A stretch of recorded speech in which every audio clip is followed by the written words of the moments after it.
Only music god, CJ playing. This is the Noize Report. Once again, coming at you live from the House of Fuckery, where you know what we do. We laugh, we interview cool and interesting people.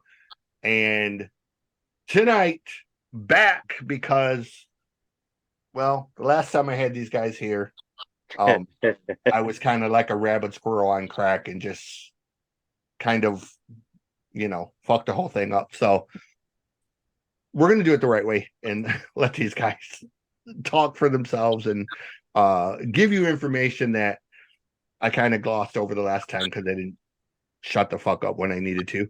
So this is all the guys from the killer band called Ratrod.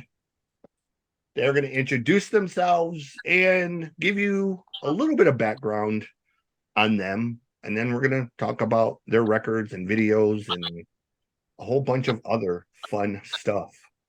So, gentlemen, introduce yourselves and give a little bit of a background. All right. I guess I'll start. I'm Mark McCarty. I'm lead guitar player. One of the, I guess you could say, one of the co-founders of the band. Me and Mike formed the band. He just went blanked out on us. Anyway, Mike and I formed the band in 2016. When he jumps on here, I'll hand the baton over to him. But yeah, we've been together, he and I, since 2016, writing together. And then LJ fell in right after that. I will pass off to LJ in lieu of Mike. Yep. I'm LJ. I'm the bass player. And I'm Ratrod's rabbit squirrel. So they're used to that. So being off topic and having three conversations, we're used to that. Right, Mark? Yeah. You just like you hit yourself in the thumb with a hammer enough that the thumb gets numb. That's kind of what it is. Nice. And Mike's back, looks like. Sort of.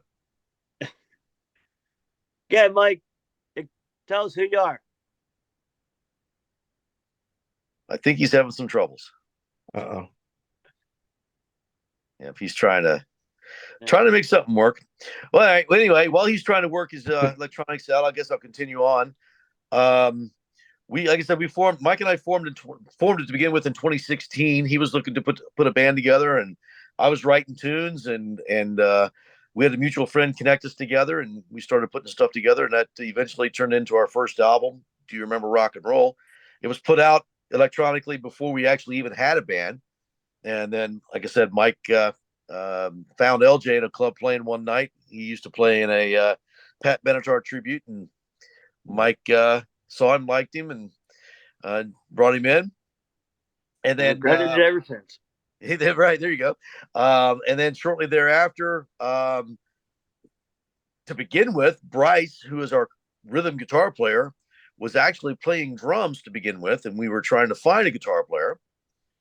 Couldn't find anybody we could agree with that agreed with what we wanted to do or could play. There's some challenges in that department. So Bryce could play guitar, obviously, also. So we moved him over to guitar. He was cool with. He wanted to do that, and we brought in a drummer called Elliot Howard, who was a schoolmate of Bryce's, and that was the initial band right there. And we started playing around, playing shows, promoting Do You Remember Rock and Roll, our first album. And then after that, we recorded Light 'Em Up, which was the next album. And that was with Elliot on drums. Bryce had left for a little while to pursue other interests, and we got a guitar player named Matt Flanagan to play guitar. He was on that album. That carried on until earlier part of 2020.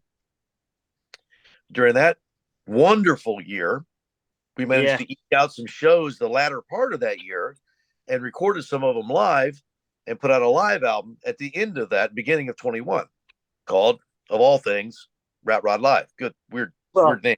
At that point, Yeah, really. At that point, we got Bryce back. Yeah, at that point, Bryce came back. Bryce actually played on the live album. Actually, it was a little funny little situation where Matt and Bryce both played on the live record. Matt played on a song or two earlier in the time frame, and then Bryce played later in the time frame. So they both have credit on that live album. And then that brought us up to where we are now, and that was during 21 and 20, first part of 22. We were writing songs. We were writing during COVID as well.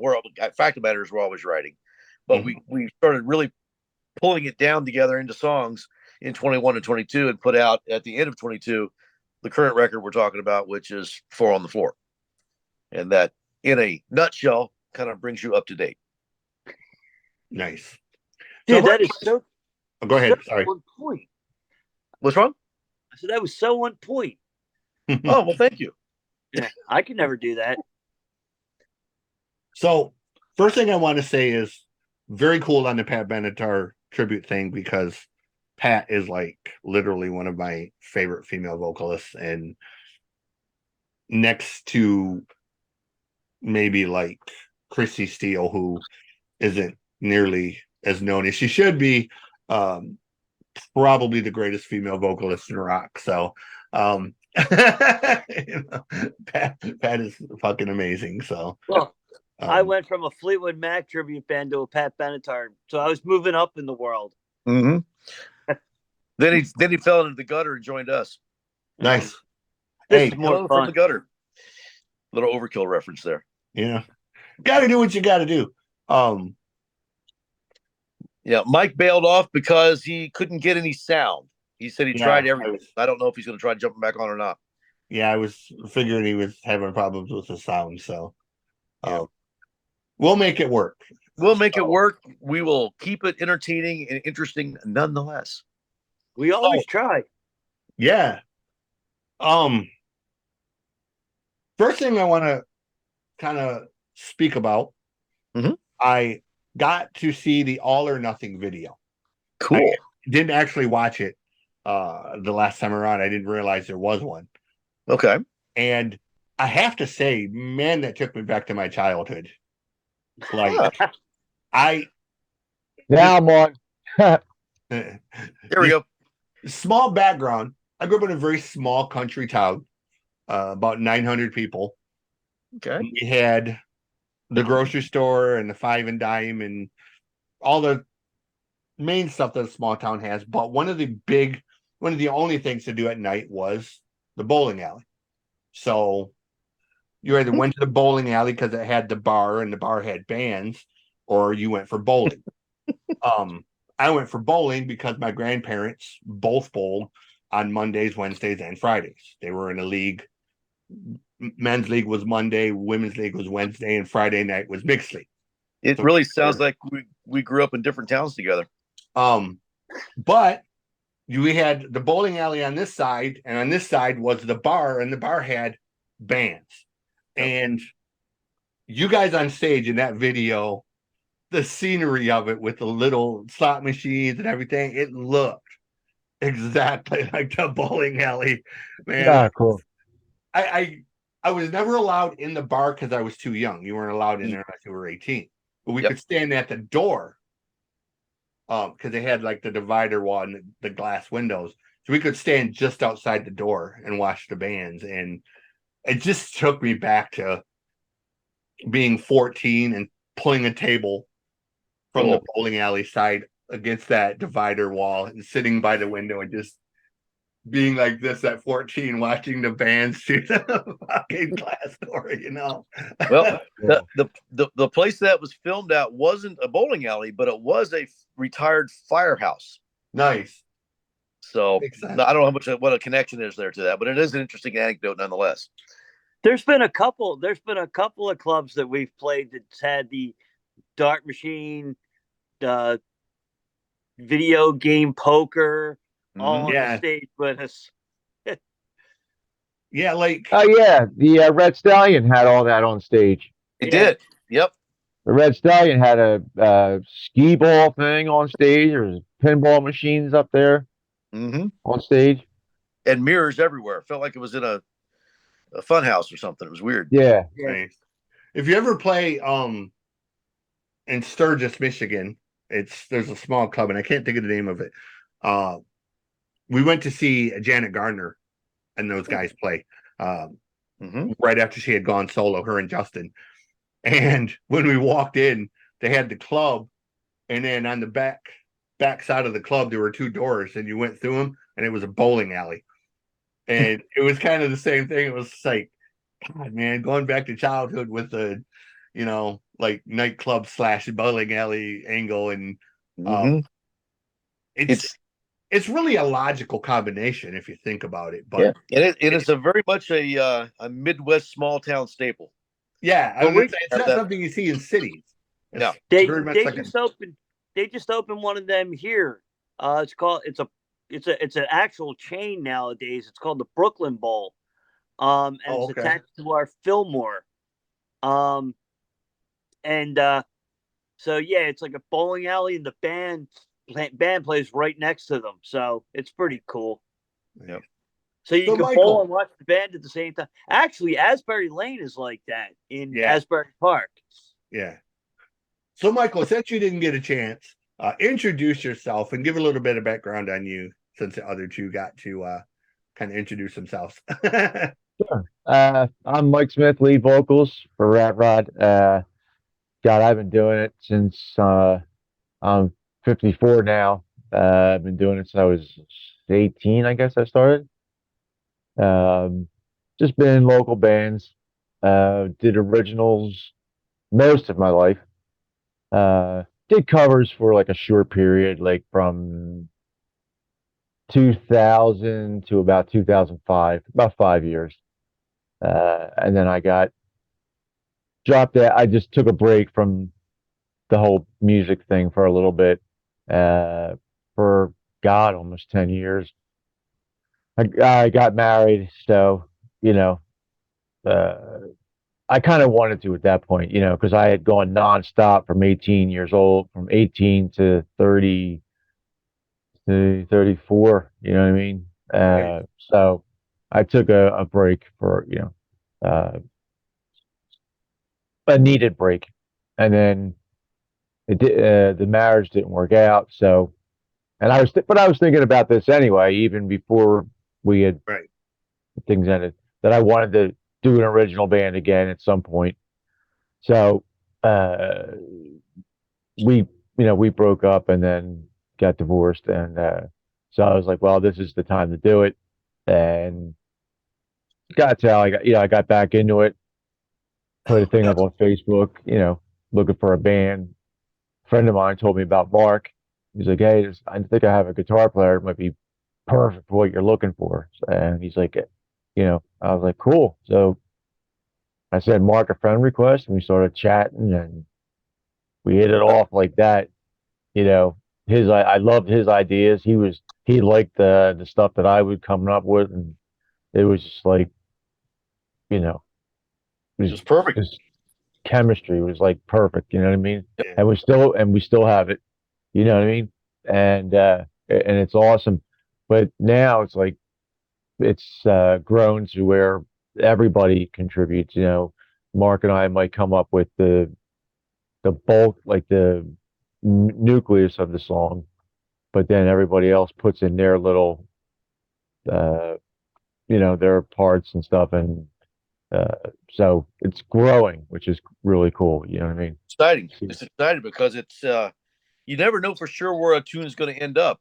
Right. It's still going to be the same essence of the song, but the cool things that LJ and Harry and Bryce bring to a song is far more than anything he and I could do by ourselves.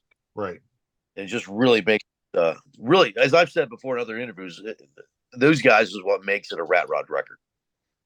Yeah. Before we Mike and I write songs, not exclusively Mike and I, but just in this conversation, we'll say we may write a song, but the rest of the guys make it a Ratrod song. Yeah, you could really tell the bands that have 1 or 2 main songwriters as opposed to the whole band in the way, or I guess the overall composition of the, you have somebody like Bon Jovi, where it's basically John and or Richie, or at least was John and or Richie for the longest time. As opposed to somebody like Extreme, where everybody contributes, and it's really a much more powerful, a much fuller style and sound, because what Pat contributes for his parts, and what Paul contributes, and all of those guys. Yep. A lot of people may think it's just Nuno or it's just Gary, but it's really if you look, I mean, it's really the whole band that's bringing. Well, they're just a great musical band anyway. I mean, every single guy in that band is like just a virtuoso at their instrument. I mean, what I'm saying, I think a lot of people don't realize, like Pat especially. I think people really kind of miss how great of a musician Pat Badger is, man, because the guy his backup or his backing vocals on a lot of the songs are really powerful, and he's even his solo stuff that he's recorded is really stand-up stuff, and I don't think he gets nearly enough credit as he deserves. I mean, Pat's kind of one of my unheralded favorites, like one of those guys you never hear mentioned. When you talk about greatest bass players and that kind of stuff, you never hear Pat's name mentioned, and he's as solid as a rock, and kind of drives me crazy. Man, he's amazing. The whole band's amazing. I mean, they're a 4-piece, and they sound like a 5-piece live. You know what I mean? Yeah. It's amazing. I got to see him once. It's kind of a dumb story. I actually went to see Living Color one night, and I don't know if it was the club sound guy or Living Color sound guy, but it was the worst show I've ever seen in my life. Sound was just fucking garbage. You couldn't understand anything. It was just it was nothing but just noise. And the only show that I've ever asked for a refund for. It was so bad. I literally went to the window and I said, look, this is bullshit. You can't hear anything other than the drums just crashing through. I paid $25 for this, and this was like 1991. I paid like $25 for this ticket. I fucking want a refund. Oh, we can't give you a refund. We'll give you tickets to the next show if you want. Yeah, okay. What's the next show? Oh, it's Lynch Mob with Ringer and Extreme opening. Sold, like tickets. And that show, flawless. I mean, it was just all three of the bands, and total new respect for Winger after that. Because Mark, I saw Winger in M3, and I'd never seen him before. Never really gave him the time of day. I mean, there's a few tunes that I liked. Right. I never was a Winger fan. I wouldn't say I was a Winger hater. I mean, that's easy to do. I was not one of those, but I never cared one way or another. But I saw him in M3, completely different attitude. Yeah. They are phenomenal. Yeah, that's what I'm saying. Like, after I saw Winger, I was like, what I knew about Winger was sort of what Beavis and Butthead show. Yeah. Or like in the video, you always saw Kip where he was playing with one hand, but he was never fretting anything. It was just, and it was like, dude, come on, you're not playing fucking open notes. Like, at least make an effort to get your fucking other hand up there, But live he did. That's what I'm saying. So when I saw them, I was like, holy shit, these guys are really good. Reb was phenomenal. Yeah. And then Extreme. Reb Beaches. Yeah. Man. And they're still all the original members from back in the day, too. Yeah, except for Paul. I think Paul retired, but did he? The one who played keyboards. Yeah. But anywho, I didn't know that. It's all the original members still? Yeah. The one who took over for Paul, the second guitar player, I think his name is John Roth or something like that. But he's been in the band since Pull. So he's been in the band for 30 plus years now. Oh, okay. You might as well say he's an original member because he's fucking been there forever. But Extreme come out and just, blew the place away. And then Lynch Mob come out and they were fucking phenomenal too because, George is awesome and Ani Logan is a fucking crazy singer. So one of the best shows I've ever seen. So it made up for the shitty Living Color. Good. Which was kind of sad because Living Color really is a phenomenal live band. Dude, they are awesome. Yeah. So it was the sound guy, 100%. I just don't know if it was a club sound guy or the sound guy that Living Color had that night. But whoever it was, shouldn't have been within 500 feet of a mixing board because they didn't know shit about mixing sound. Like, Hey, we dealt with a few of them, haven't we? Yeah, maybe we should try that refund attempt next time. Maybe we get a refund on our own show. I just, Yeah. I don't know, man. I don't know if I expected a refund. I just wanted my voice to be heard. Like, it was so bad. Like, I've been to shows that were loud. I've been to shows at that club that were loud. Yeah, That's That's really cool, though. They took care of you. It was unlistenable. Like, you Wow. couldn't. Had a lot of people complain to be able to go ahead and take care of you like that. I mean, you couldn't hear Vernon at all. Wow. The only time you heard Corey, at one point, he climbed up on the top of the amplifier stacks. And you heard him then because he was literally above the sound, almost at the ceiling. The bass was nowhere in the mix. All you heard was just Will's drumming, just boom, boom, boom. You know, and it was like, dude, I didn't come here to fucking listen to drums. Like, that was all you heard. It just was everything was a complete wash in the drums.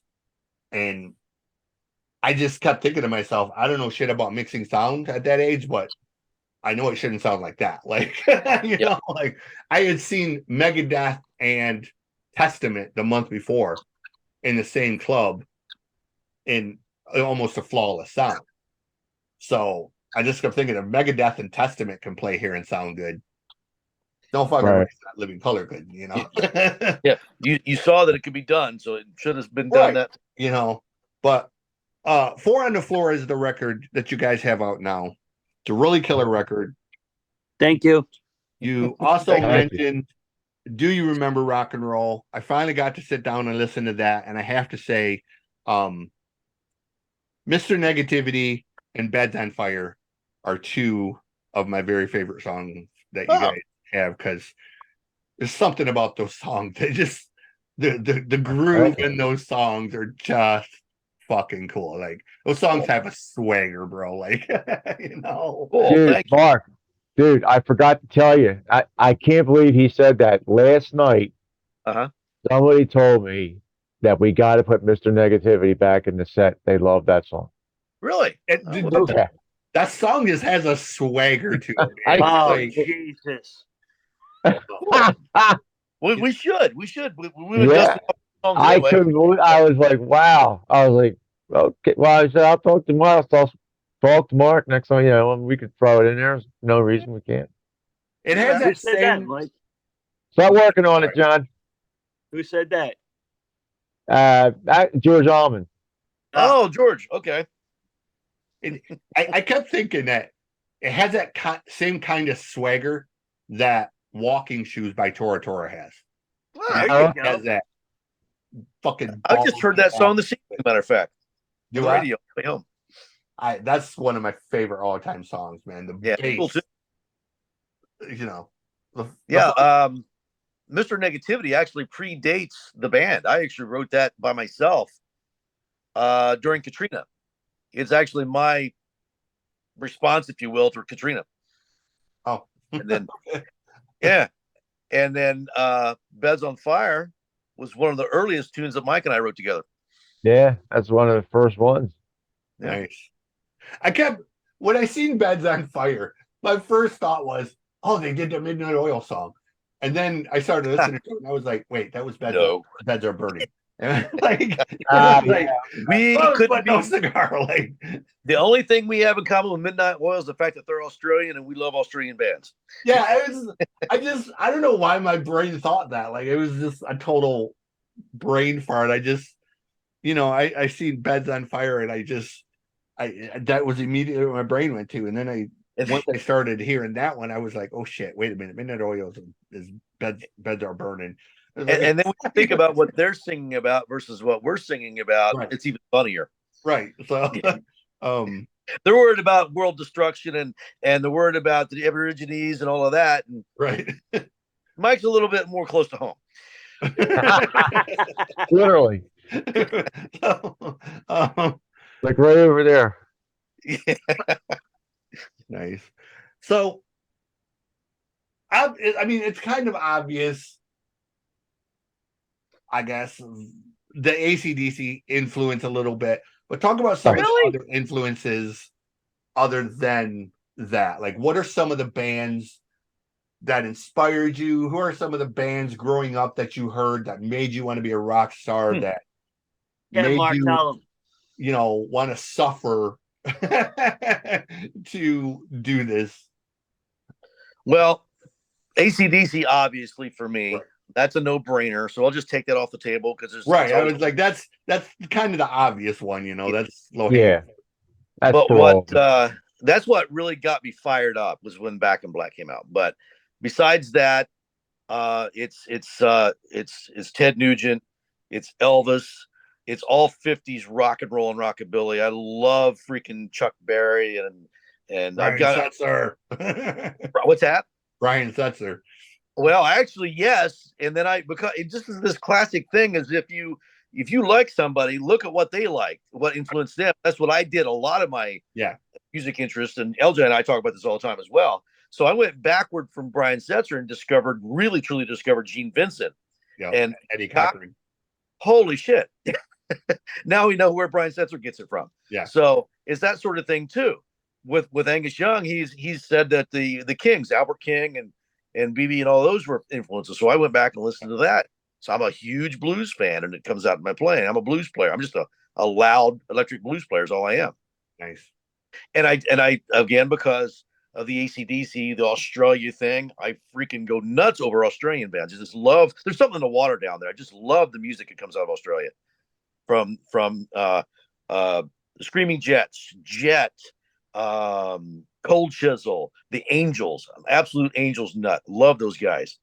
Rose Tattoo, that's another huge band that I'm into. Airborne, come on. So it just goes down the list from there. But it all started with ACDC, and I either went backwards or sideways from there. And I'll stop now. The other guys want to talk to. Well, me, it was first and foremost, it was Kiss, like most kids in the 70s, which kind of runs through the whole band. Yep. That's our tie. Yep. But after like the 80s kind of got washed down and watered down and everything was trying to be cherry pie and carbon copy, I went back to my punk roots and like glam punk. So I'm like into Hanoi Rocks and the Wild Hearts and the Backyard Babies and that kind of stuff. So I get the punk influence, and so there's always that little, 1, 2, 3, 4 going. Mm-hmm. And he hits the one on between 1 and 2. No, sorry. Sometimes, yeah. Well, sometimes I hit one. Speaking of Hanoi Rocks, man, like that whole situation, but when Michael went solo, there were a lot of songs that I've connected to over the years.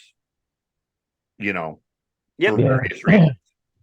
His first solo album was really good. Immediately upon hearing Dead Jail or Rock and Roll for the first time. That was we actually talked about covering that.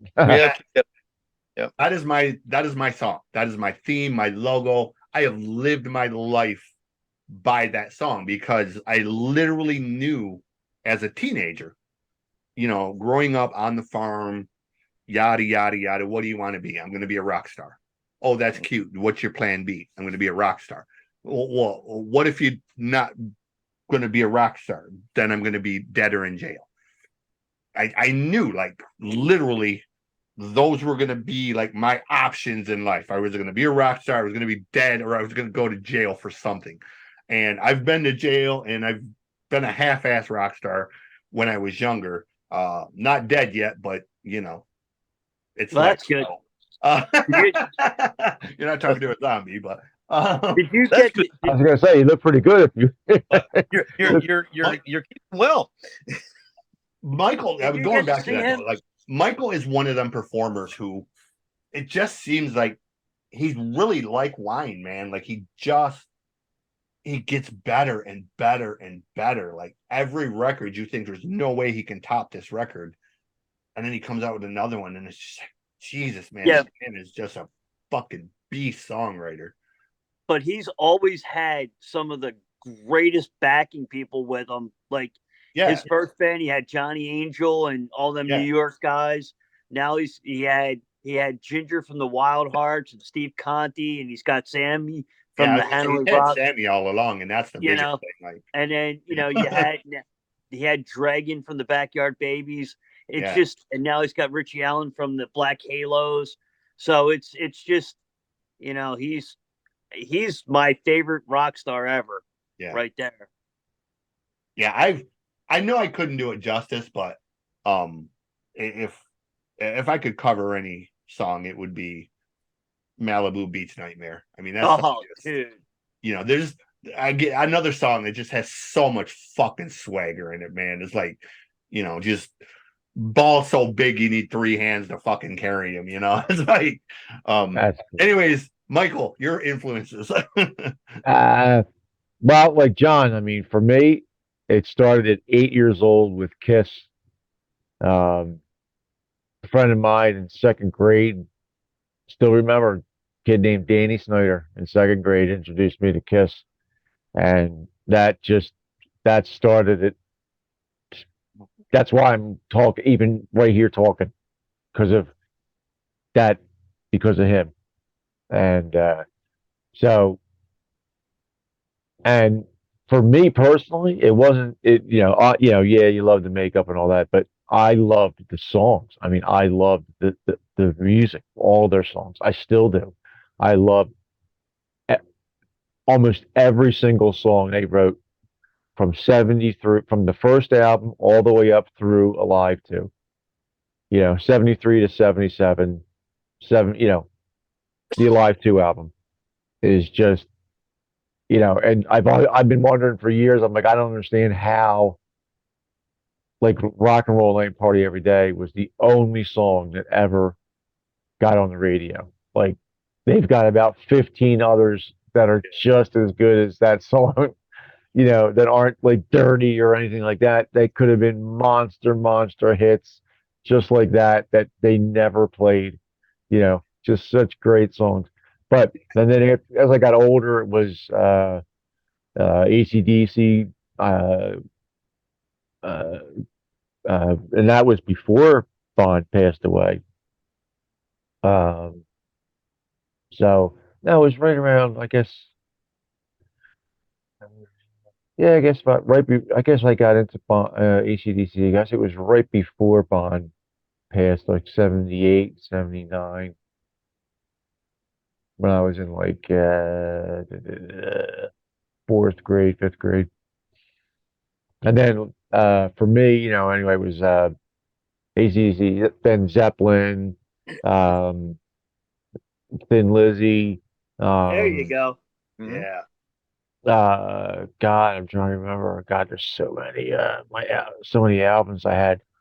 Um, all Yeah, Aerosmith, that's our problems. Aerosmith We was a like huge so one for much. me. Yeah. Loved Aerosmith. Yep. Just all that, like Mark said, like I love like that bluesy, just straight ahead rock and roll, just good fun rock and roll, good songs. I just love good songs. You know what I mean? Right. And that one like that, and I was never into I never got into like the shredders or like no, I just never got into any of that. Kind of. I respect it. I mean, that's incredible talent. Um, Now saying that, I was a monster Van Halen fan too with Dave during the Dave days, Mhm. and almost got to see Dave. Almost went to it. My dad was going to take me to see Van Halen with Dave. I think it was '82. No, I think it was the Fair Warning tour, and they came to Philly, and something Eddie somehow uh, broke his Broke his hand. hand. He broke his hand and they had to cancel the show, and we never went. We didn't go, and I don't think they rescheduled it. Nice. But I'll never forget that. My dad was like, oh God. To this day, I still remember my dad showing me the tickets. he was like, "Oh, I was going to take you to see Van Halen tonight." Uh, I still can't believe it. I would have seen Dave, you know what I mean? Like, and that would have been my first concert ever. Nice. But so then I went in from after that, Van Halen, and then I mean, I got into some of the '80s. Like, now people make fun of them and all, but I I love like the older Bon Jovi stuff. You Let me know, I say, mean, let me say, I have no problem with Bon Jovi. I really like don't. Like from a pure songwriting aspect. exactly. Like, in my opinion, like New Jersey is it's just a phenomenal album, start to finish. I just think it's a great album, and that I actually I loved his voice too back then. Yeah. I thought I liked that voice. I loved his voice. I thought he was great. I thought he was an incredible entertainer too. Mm-hmm. The only problem I have with Bon Jovi is he decided to turn into Bruce Springsteen, which means he actually turned into Southside Johnny. Right. yeah, it's Yeah. not Yeah, but I'm still. talking like during the like '80s. Well, I Right. thought Fahrenheit was actually a good album too. His first Yeah, album was good. yeah, 70, Um, good. Yeah. but he Yeah, was that's my only problem with him is he's now Southside Johnny. Yeah. You know. I was incredibly lucky. My Uncle Marty was an avid record collector from a very early age. So by the time I was born and to the age where, music sort of became a thing for me, he kept all his vinyl in milk crates, and he had, 150 or 175 milk crates full of vinyl. And he had had one of the old Kenwood stereo systems with the big trash can headphones that were bigger than my head. And I I remember was that. allowed to listen to any record he had. I couldn't touch the records. He would put them on for me, but I could sit and, my dad, we'd go over to his house and they would play euchre or they would play cards or whatever. And I would sit the whole night. I sat my ass in front of that stereo and I listened to Nugent, Bad Company, Thin Lizzy, Angel, Sweet, Slade, um, all of the bands from that era, Electric Light Orchestra and Jethro Tull. He had all of those records. So I got this massive background in music, and I never ran out of music to listen to, and I learned to appreciate the different styles and, I guess, sonic backgrounds that they created, whether it was Queen and Jethro Tull being very grandiose, or whether it was somebody like Thin Lizzy who was a little more straightforward. You learn to appreciate the bands for what they were, and Thin Lizzy gave me my appreciation for Gary Moore. Gary Moore is my favorite guitar player of all time. One of the only people I ever shed tears over over dying because, Gary was, I got to see Gary live in 1984 at Castle Donington from Cool. the 7th Oh row. wow! Yeah, just Oh, my hearing never has You went been. to Castle, went over to England for that? Wow! Yeah, we actually, I was flying with my uncle. We were actually flying to Germany, and we had a layover in London, and the layover was like 12 hours. So just so happens that Gary Moore was playing that day. it just Awesome. it's yeah, and it happened to be the day that Castle Donington fell on, and Wow! we That were can like, Uncle's like, let's go to a concert. Cool. I didn't know any of the bands playing there other than Ozzy and AC/DC. Those were the only two bands that I knew of. And I really didn't even know who Gary was at the time, per se, other than the stuff he had done with Thin Lizzy. But when he came out on stage, it was loud. It just blasting loud. Like, Gary was fucking loud for a guitar player. And watching him, I mean, it was almost like wizardry. He would go from these passionate, flowing things to just all over the place, and then he'd slide back into the blues scale, and it was like watching a wizard, man. It was just all these different styles of guitar he putted into one style. And I just remember standing there like I was enthralled because it was like watching 12 guitar players at once, you know. Mm-hmm. I've never seen another guitar player play like him, but play with the ferocity that he played. You know, he didn't play thrash or anything like that, but he was wide open when he played, man. Like the guy held nothing back. And, and he's one of those guitar players that's universally respected too, because he was, like you said, he was so broad in his abilities and his expression. Yeah. I tell anyone, if you want a master class in guitar playing, just one video that exemplifies guitar in all its aspects. Watch Gary's version of The Messiah Will Come Again. Like he literally just every single thing from tapping to blues to shredding to it's all in there. Like in 11 and a half minutes, he shows every fucking style of guitar playing known to man, you know, and it's like, holy shit, it's not even his song. I mean, that's the crazy thing. Like, it's not even his song. It is now. Well, yeah. But also, Thin Lizzy had the knack for finding the greatest guitar players ever. Yeah. You know. I mean, shit, they had Scott Gorham and Robbie Robertson and I just Johnny Sykes. Yeah. You know. And then you know, Phil added to it is almost like a cheat code kind of, you know. I was gonna say something else and I kind of forgot what I was even gonna say now. It was something that Michael said and I was gonna reply to it and I can't even well, I think I said Ozzy had the same thing. Oh, my first concert. I was really lucky. My Uncle Marty went to a concert and the guy who was supposed to go with didn't show up. So he said, "Hey, do you want to go to a concert?" Sure, why not? I was 11 years old. Dad was not happy about him dragging me to this concert because I was 11. But the show was Iron Maiden and 38 Special opening for Rainbow. Wow. Yeah, it was in 1982. How did Iron Maiden get on that gig? Yeah. That's a weird lineup.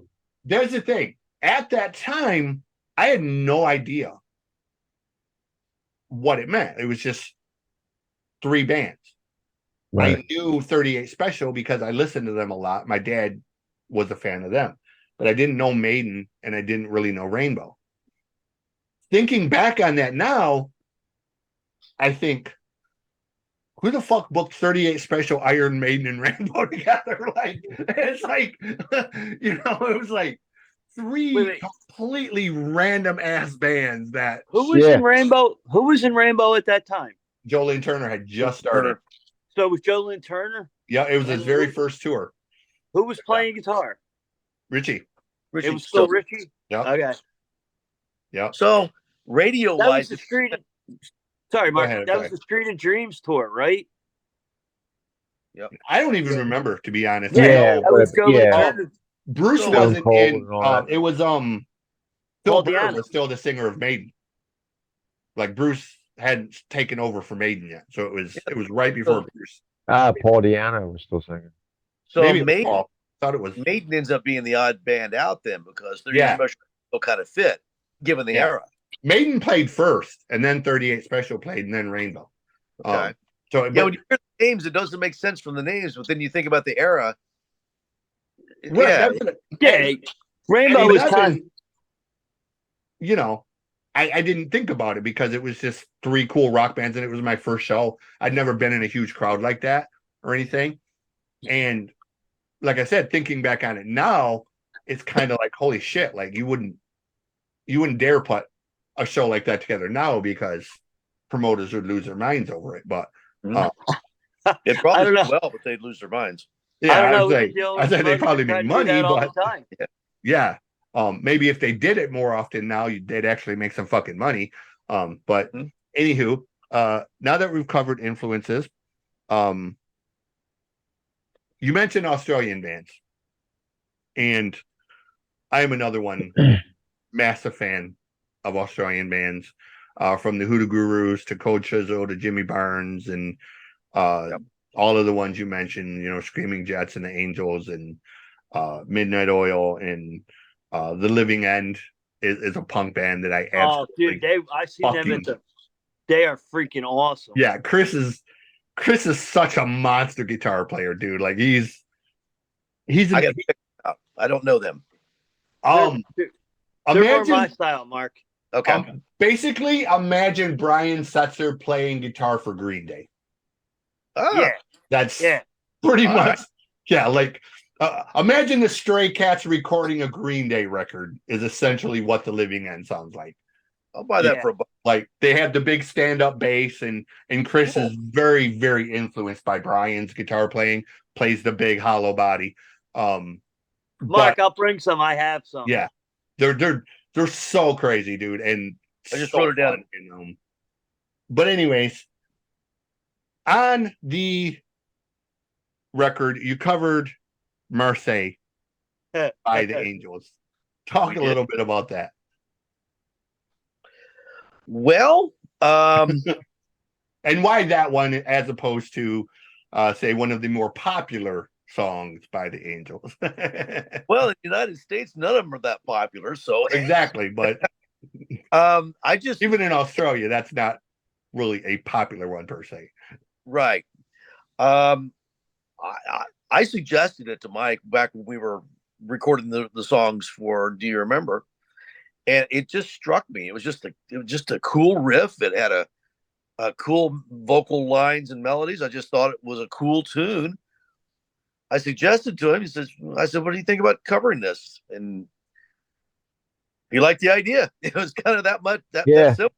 And what's cool is it introduced me to a new band because, believe it or not, I never heard of the Angels before until I met Mark. Mm-hmm. And yeah, he was like, "Oh, I want to, what do you think about doing this song about the Angels?" I was like, "Oh, I never heard of them." So he played me a song. I'm like, "Oh, I just thought it was perfect. I thought it fit right in with kind of our other stuff." You know what I mean? It was, and we play it live, and everybody thinks it's an original. It's one of our songs. Nobody, it just because it fits. It somehow just fits right in with in between our own stuff. So, but yeah, I'd love to do like uh, Rain. Help me out, Marky. After the rain. Yeah. Cool. We were playing around a little bit with Am I Ever Gonna See Your Face Again? Seeing if we may be able to get the crowd, the American crowd, to the favorite chant of the Aussies. The no way, get fucked, fuck off. But we never played it live yet. We played it in the studio a bunch. Kind of got it under our hands, but never put it on a show yet. It's going to take a little bit of education, we think, in order to get the crowd to understand what we want them to do. But something we're thinking about, maybe. Mike's good at getting them to do that stuff. So, Yeah, he's like to spend golly on them. He's good with that. I can't find my card now. I had a card here where I wrote down another song because I went back and I listened to some of more of the music because I hadn't listened to them in so long.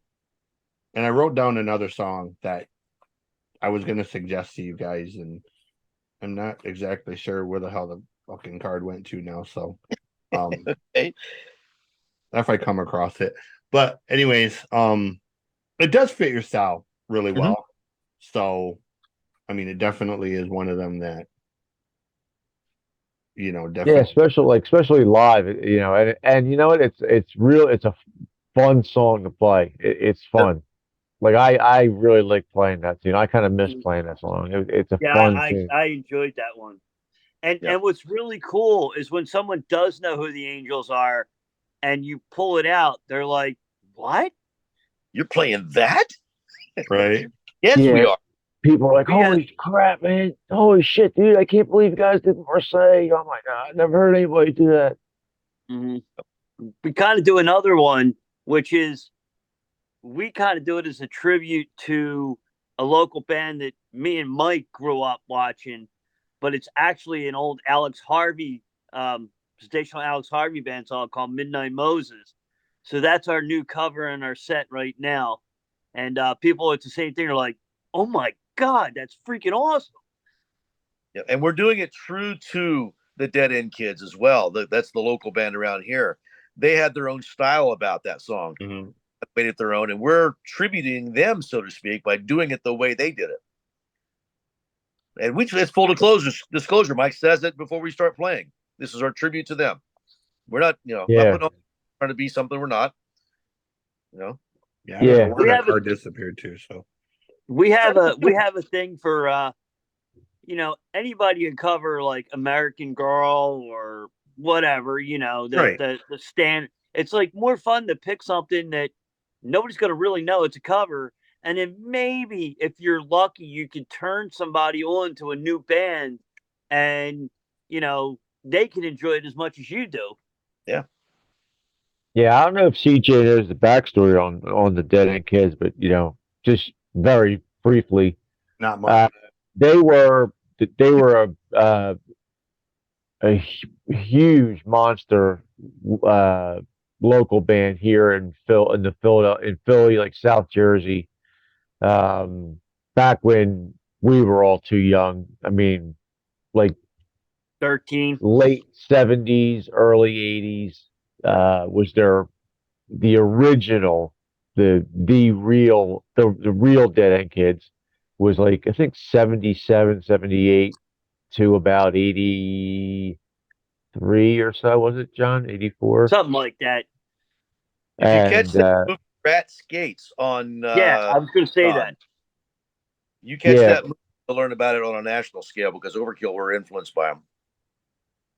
Overkill even mentions them in their autobiography, in their documentary. Well, they I don't know if you the Alex Harvey band from they were from the 70s too. They had a song called Midnight Moses, and the Dead End Kids did a cover of it, but they changed it. Well, not changed it, but they made it their own. They made it. It's kind of similar to the original, but different. It's like they did their own little things in it and stuff like that. They made it heavier, and they put a whole bunch of different like little accents.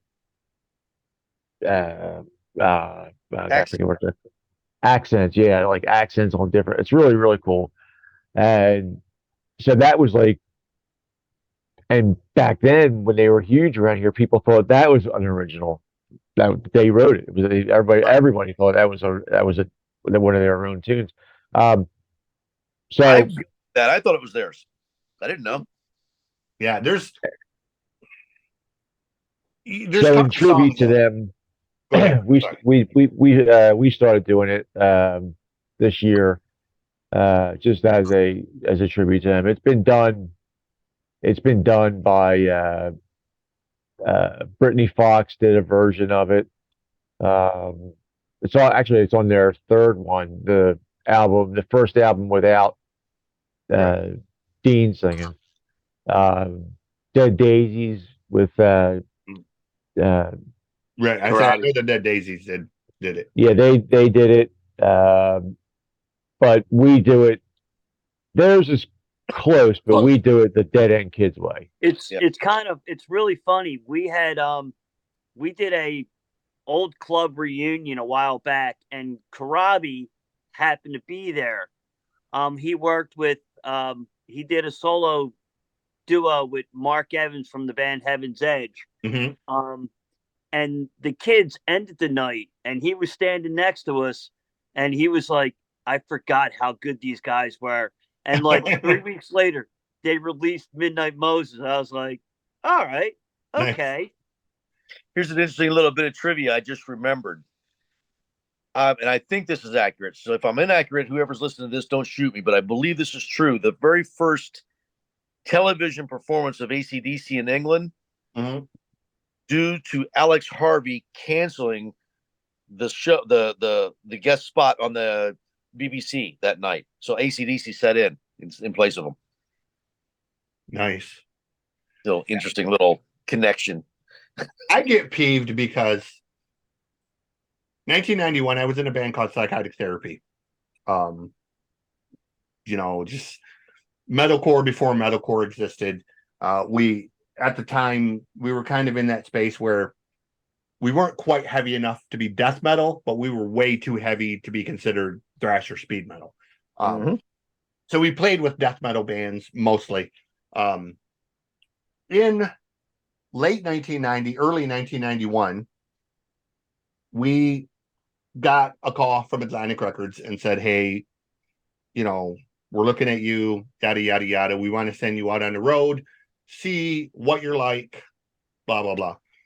Go out on the road for 2 weeks, opening for Crowbar and Pantera. Wow. This is right before Pantera has released Cowboys from Hell. Wow. One of the staples of our show is Electric Funeral by Sabbath. You mentioned that last time. Yeah, because I'm a shitty bass player. We slow it down. We got along last time. You got another. There's another one, right? Just kidding. But this is our staple closer. Just bring the house down. So we do this the entire time, think nothing of it. And then about a year later, Nativity in Black comes out and fucking Pantera recorded Electric Funeral. And the only thing I could think of was like, you fucking bastards.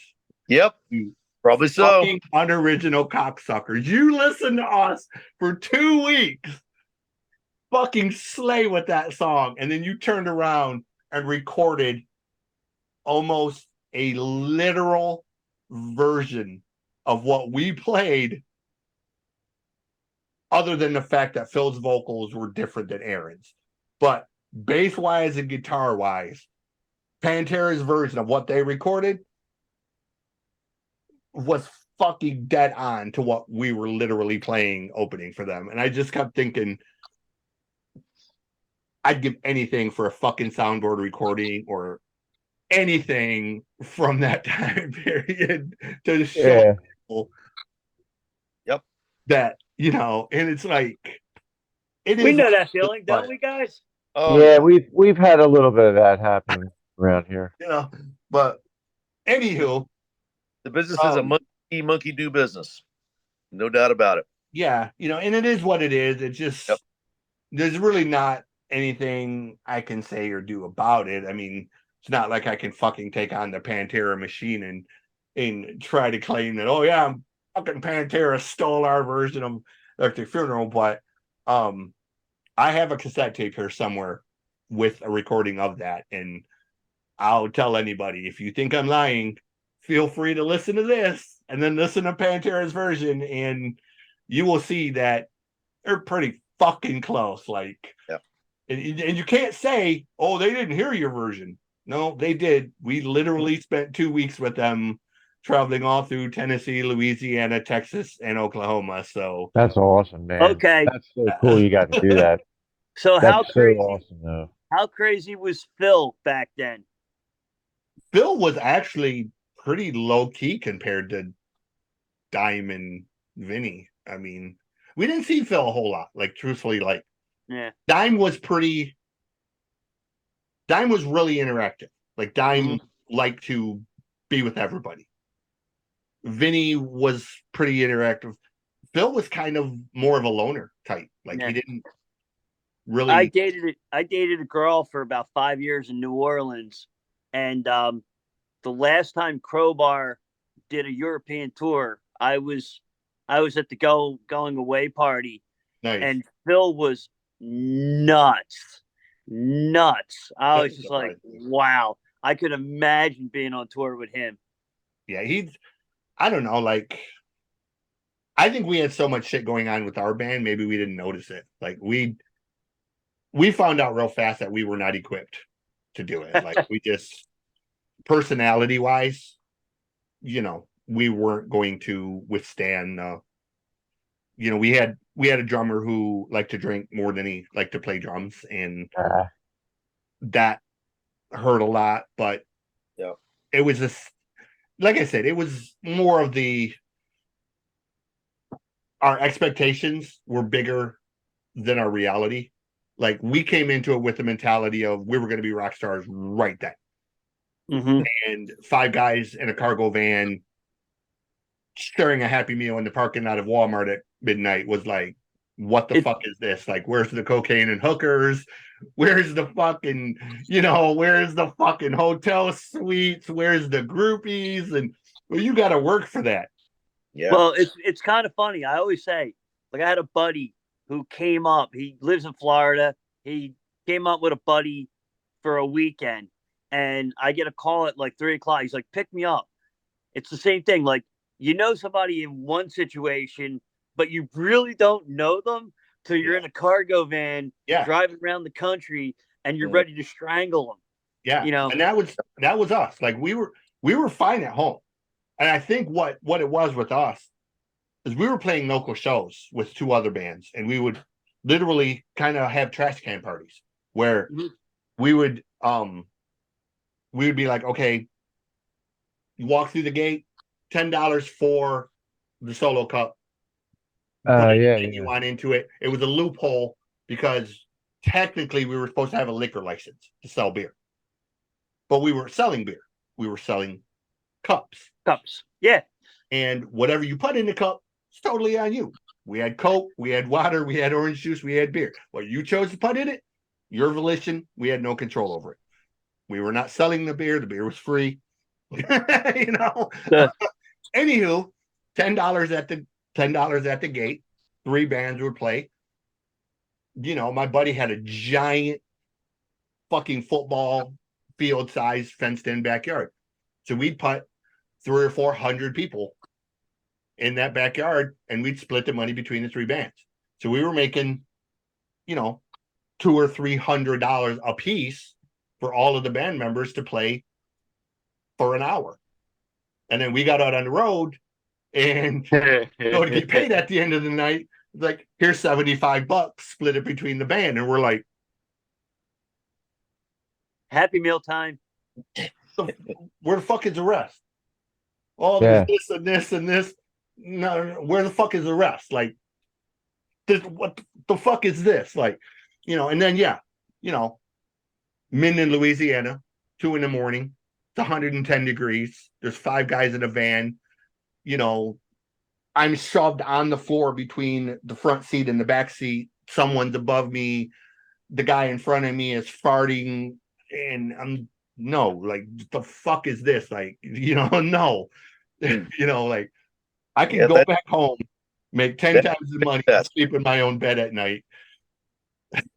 And that was the reality of it. It was like, no, I'm not going to do this. I can go home and make $300 a night all day. That's the big problem now. It's like our local town, we could play Maryland and we get 100 people in a building and have a good time. We play here and nobody wants to go out, or they don't want you. It's like, I see you all the time. What I want, Yeah. And it sucks. Yeah, it's like I said, music is. That's why I said at the beginning, what made you want to put yourself through hell? Yeah, like music is. It's its own addiction. You can't quit it even if you want to. It's myself.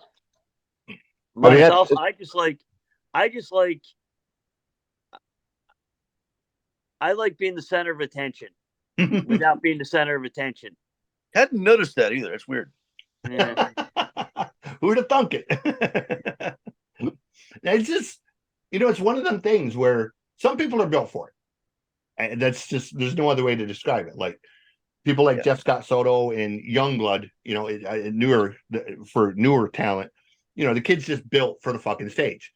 And then there's other people that they're not willing to do what it takes. And that's okay. Like I'm at 16, I thought I was it. I thought, this is all I want to do. Yep. I want to be that guy. A lot of people don't realize there's a hell of a lot more to it than the 45 minutes you're on stage. Right. Hell of a lot. When you're 16, you don't know that. Yeah. So at 21, when I got that first real taste of it, of not playing locally, not playing at the local bowling alley, not playing at the local fair or the art festival, whatever, where I could go back home afterwards, having to go out on the road and deal with the public and deal with shitty clubs and deal with club owners who you had to take to the parking lot and shake by their ankles for a few extra dimes. That was the aspect of it where I was just like, yeah, I'm not willing to put the time in for it. Like I would rather work construction. And sleep in my own bed. What that figures out is who's going to continue it and who's going to stay. So thanks.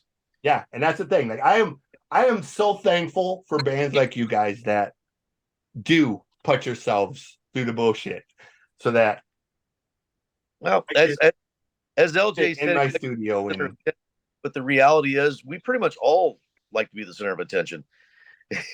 we all like that attention. We all like the hey, look at me. Hey, look what I can do.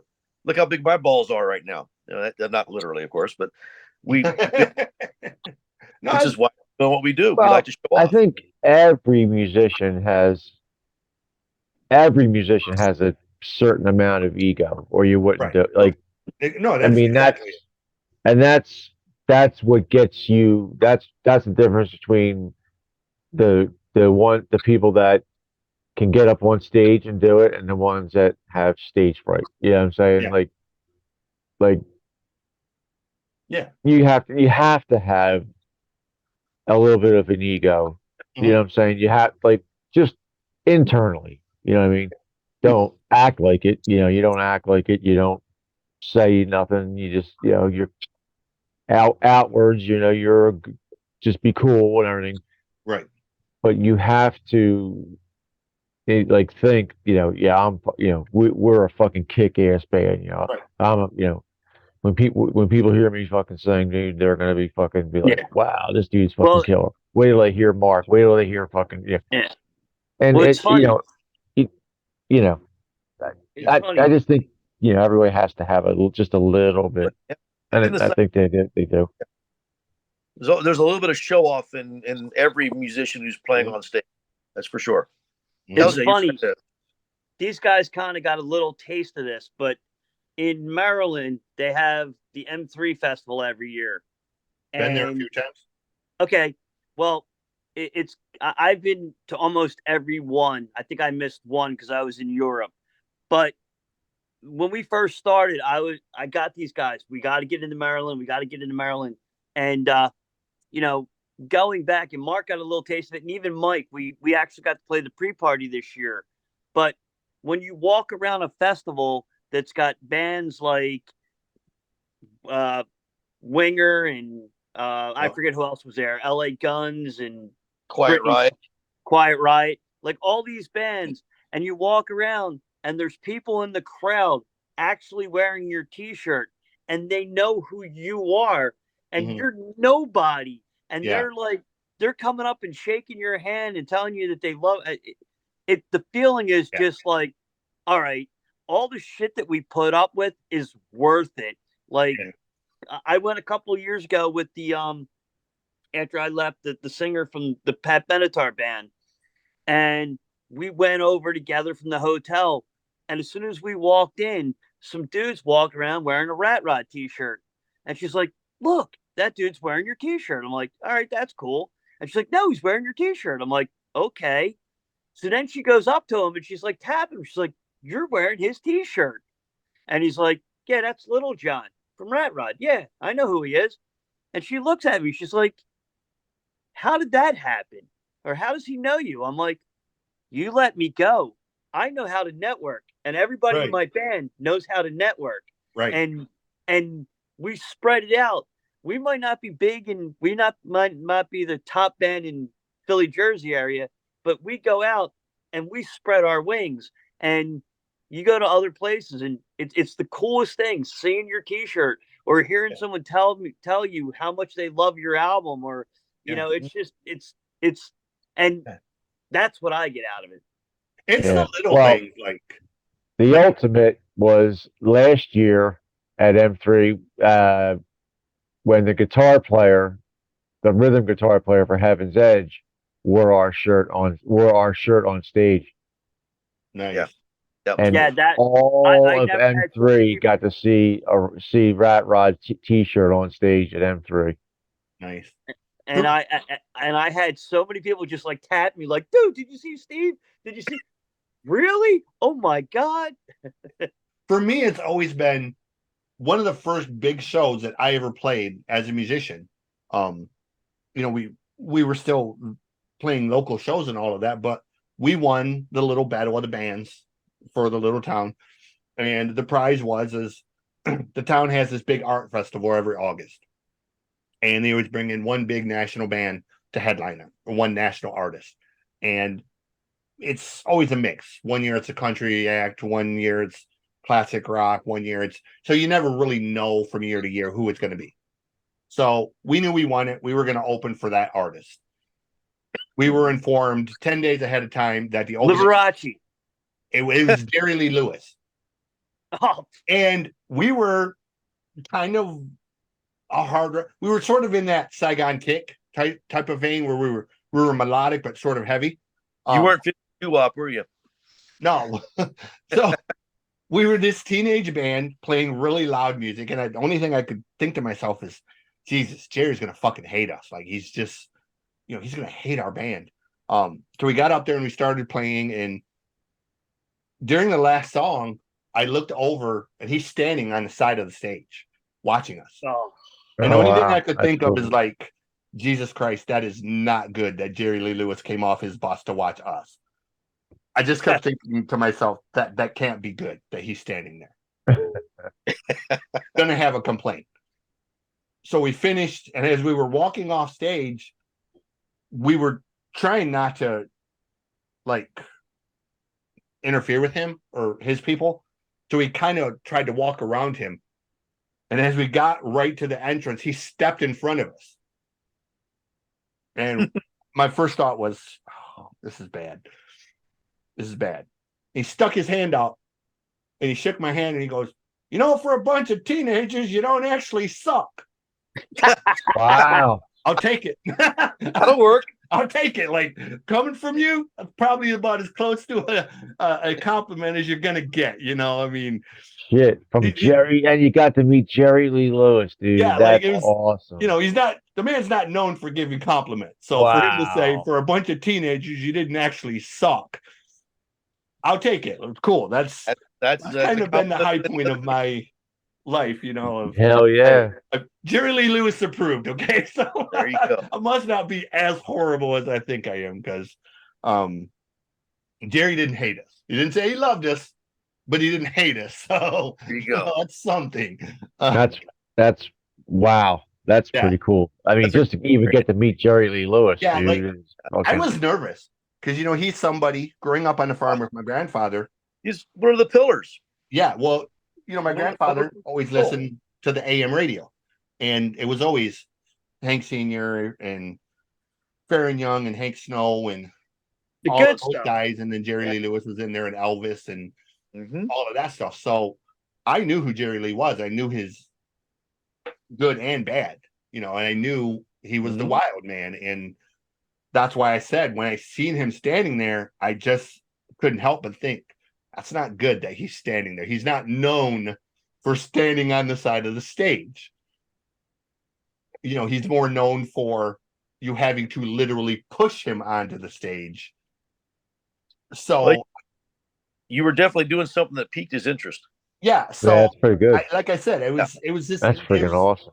a very cool moment for me. Like I haven't had any since then, but I'm okay with it. Like if I die tomorrow, I can say that, hey, at least one rock star heard my stuff somewhere along the line and liked what we did. Yep, there you go. That's More more than only rock star, legend. well, Legend. Yeah. I mean, he's a legend. I mean, oh my God, dude. However you want to classify him. I mean, it was, I mean, like I said, one of the one of the biggest moments that was very legends of all time. cool. Yep. Ratrod, you guys, website wise, is ratrodrocks.com. .com. Ugh, that's a mouthful. Go ahead, say it. Ratrodrocks.com. Yes. Upcoming events and shows. What do you guys got that people can come out and see you? Merch, any of that kind of stuff.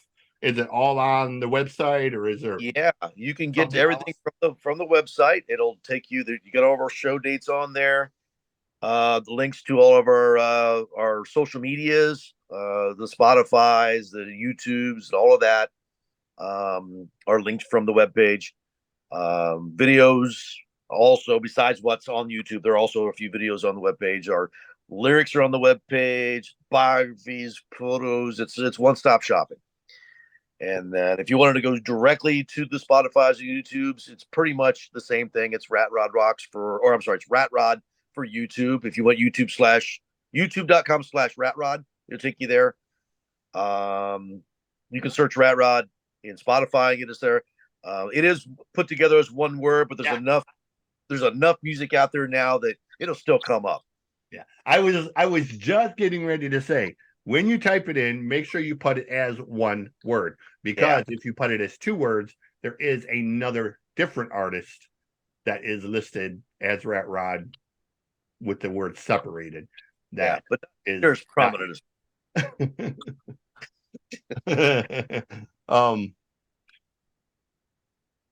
Also wanted to say the Angel song that I was thinking of is called Eat City.